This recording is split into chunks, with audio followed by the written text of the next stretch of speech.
तो आप लोगों ने वीडियो देखा, बता दूं कि पावर स्टार पवन सिंह के गाना जो लॉलीपॉप है वो धूम मचा के रख दिया है और आज भी पवन सिंह के इस गाने का जलवा पूरे भारत में जारी है। जी हां दोस्तों, श्वेता महरा को आप लोगों ने देखा जो कि पहाड़ी गर्ल के नाम से जानी जाती है और इन्होंने भोजपुरी इंडस्ट्री में काम भी किया है बहुत सारे स्टार के साथ, लेकिन पावर स्टार पवन सिंह के साथ अभी तक इनका गाना नहीं आया है।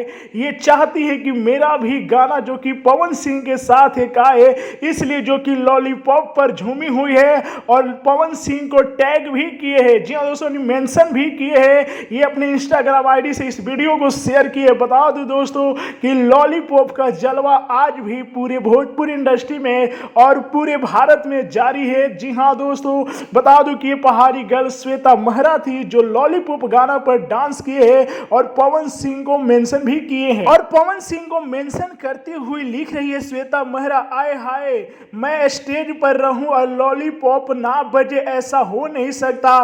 Pre new year celebration Singh Pawan 99। जी हाँ दोस्तों, तो पवन सिंह के गाने पर जो कि श्वेता महरा ठुमका लगाई है पार्टी में जो कि गाना बजा हुआ है। जी हाँ दोस्तों, तो आप लोगों को पवन सिंह के गाने पर श्वेता महरा जो डांस की है कैसा वीडियो लगा कमेंट में जरूर बताइए और इंस्टाग्राम आईडी पर जाके फुल वीडियो देख सकते हैं। और पवन सिंह के फैन जैसे ही इस वीडियो को देखा, मानिए इस वीडियो को खूब शेयर कर रहे हैं फेसबुक पर, इंस्टाग्राम पर, तो आप लोग भी इस न्यूज को ज्यादा से ज्यादा लाइक करिए, ज्यादा से ज्यादा शेयर कीजिए और दिखा दीजिए भोजपुरी इंडस्ट्री में पवन सिंह का जलवा आज भी जारी है। एक गाना जाते जाते गाऊंगा कि भोजपुरी में जलवा जारी है, वो पावर स्टार पवन सिंह है। जय हिंद दोस्तों।